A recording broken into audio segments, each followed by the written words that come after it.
इस जमाने की बात करें, तभी गहलोत साहब जब 21 में खुद मुख्यमंत्री थे 2021 में, और उनके समय में ये कितने अपराध हुए पेपर लीक के, कितने। और ये तो ऐसा ही भर्ती की बात भी करें तो उनके समय का पाप है। हमने कोई अपराध नहीं किया, हमारे समय में एक भी पेपर लीक नहीं हुआ। हमारे समय में सब व्यवस्थित रूप से काम करते हैं। और पेपर लीक उनके जमाने का है, स्कूल का है, वो 23 तक वो उठा सकते हैं। मुख्यमंत्री थे राजस्थान के, कुछ भी नहीं कर पाए, क्यों नहीं कर पाए? वो दूसरे पे आरोप पड़ रहे हैं। हमने तो वही किया जो समीचीन था, जो लोग था, वही किया। जगदीप धनखड़ जी से आपका किस तरह का कोई संवाद? उन्होंने अभी हाल ही में विधानसभा सचिवालय में अपनी पेंशन के लिए अप्लाई किया, कोई संवाद हुआ हो? ये मैं भी विधायक रहा हूँ और मैं अब सांसद हो गया, तो मुझे पेंशन राजस्थान की बंद होती है विधानसभा एक जगह ले सकता है। तो आदरणीय धनखड़ साहब जी जब वो उपराष्ट्रपति थे तो वहाँ जो उनको मिलता था वो अब उपराष्ट्रपति नहीं रहे, स्वास्थ्य कारणों से उन्होंने त्याग पत्र दे दिया। तो पेंशन के हकदार तो वही है, आवेदन करेंगे। मैं भी जब रिटायर होऊंगा तो मैं भी करूंगा, ये तो होता ही है। अब वो कांग्रेस ये कह रही है कि टॉर्च लेके ढूंढ रहे हैं, उनको मिल नहीं रहे। वो कांग्रेस कह रही है लोग बाग ढूंढ रहे हैं उनको टॉर्च लेके। धनखड़ जी उनको क्या ऐसा मतलब क्या खुल गया जो ढूंढ रहे हैं? अरे देखिए, बड़े आदमी है, बहुत बड़े राष्ट्रपति पद को छोटा नहीं है, इतना बड़ा जो अधिकारी रहा है उसके सम्मान करना चाहिए। इस प्रकार की भाषा प्रयोग में जो ले रहे हैं ना, टॉर्च लेके ढूंढ रहे हैं, मैं सोचता हूँ कि जो ऐसा बोलते हैं उनकी मानसिकता विकृत हो गई। इतने बड़े आदमी के लिए ऐसा शब्द बोलना, फायर तक बोल रहे हैं उनको कांग्रेस, प्रताप सिंह खाते के पास अपराध बोध है उनका, वैसे नहीं बोलना चाहिए। इतने बड़े आदमी को लिए टॉर्च लेके ढूंढ रहे हो, ये क्या बात करते हैं? इतनी गलत कर रहे हो, ऐसा नहीं करना चाहिए। देखते रहे, कोई किसी को बताए, खुद में क्षमता है नहीं, वो दूसरे को आगे करना चाहते हैं। वो जानते हैं कि बल्ली का बकरा कौन बने। तेजस्वी यादव खुद को ही बता रहे हैं कैंडिडेट सीएम का, अखिलेश यादव है ना। हमें कहाँ दिक्कत है, हमारा भारतीय जनता पार्टी समर्थित ही बनेगा बिहार में, भारतीय एनडीए का ही बनेगा। वो भले कोई सपने देखते रहे, देखें, कोई सपने देखने मना थोड़ी है, देखे ना। ठीक है जैसे प्रेरणा स्रोत नहीं आ जाएगा। हमारे देश के प्रधानमंत्री आदरणीय नरेंद्र सिंह मोदी जी एक महीने के अंतिम रविवार 11 बजे अपने मन की बात देश के नागरिकों से साझा करते हैं। और आज वैसे तो प्रत्येक दिन बहुत उत्साहवर्धक प्रेरणादायी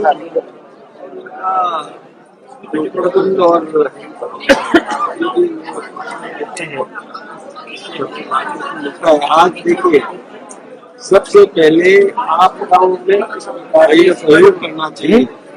आम नागरिक प्रकार की आपदा आपकी होगा, लेकिन जनता को बचाने के लिए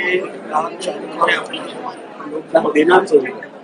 आपका तो अतिवृष्टि होती है तो देखो भावना से फिर उन्होंने एक और संदेश दिया कि आज देखिए वो कश्मीर जहाँ पर पहले सेना पर भी पत्थर फेंके जाते थे, मतलब कितना परिवर्तन आया है। जल जीत में भी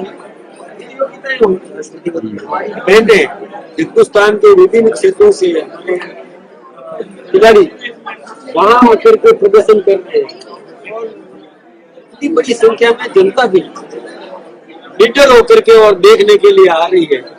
बहुत बड़ा एक परिवर्तन इस देश में आया है। कश्मीर भी अब शांत और विकास की दिशा में अग्रसर होने के लिए बहुत बड़ी बात है।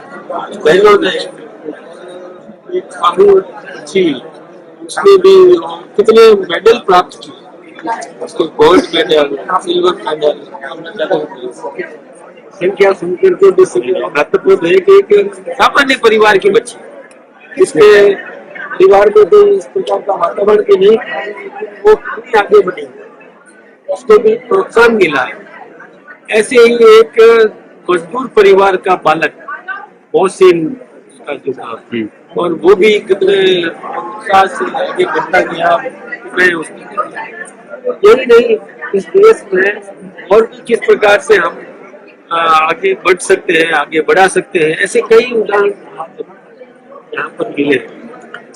किस प्रकार से स्थानीय उत्पादों का प्रेरणा मिली। किसी भी सरकार का, चाहे अमेरिका का टैरिफ लगाए या कोई भी कुछ भी करे, लेकिन हम डरने वाले नहीं है। हिंदुस्तान का नागरिक रास्ता निकालने वाला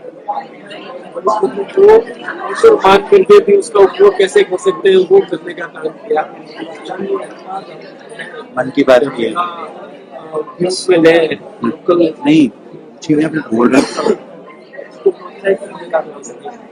उसके साथ ही किस प्रकार से किस क्षेत्र में कौन सा ऐसा काम हम कर सकते हैं जिससे कि हम अपने देश को मजबूत कर सके।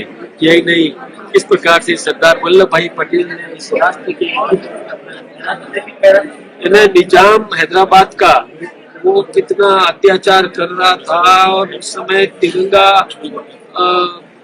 फहराना भी और आत्मघाती माना गया था। यानी हमला उस पर हो जाता था, वंदे मातरम नहीं बोल सकता था, भारत की जय नहीं बोल सकता था। वहां पर सरदार वल्लभ भाई पटेल ने किस प्रकार से अपने शौर्य का, अपने विवेक का, बुद्धिमत्ता का और दृढ़ इच्छा शक्ति का परिचय देते और निजाम को भी अपास्त किया और हैदराबाद को भी हिंदुस्तान के साथ भी जोड़े रखे।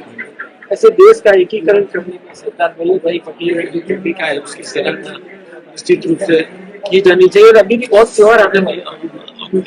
विश्वेश्वरैया के बारे में उन्होंने बताया कि इंजीनियर डे अभी आने वाला है, कि किस प्रकार से हम इंजीनियर का सम्मान करें, हमारी प्रतिभाओं का सम्मान करें। इंजीनियर विकास करता है, चाहे वो मिट्टी का काम करे, चाहे कपड़े का काम करे, चाहे भवन बनाए, तो पुल बनाए, ऐसे ऐसे कई विलक्षण ऐसे भवन भी बनाए।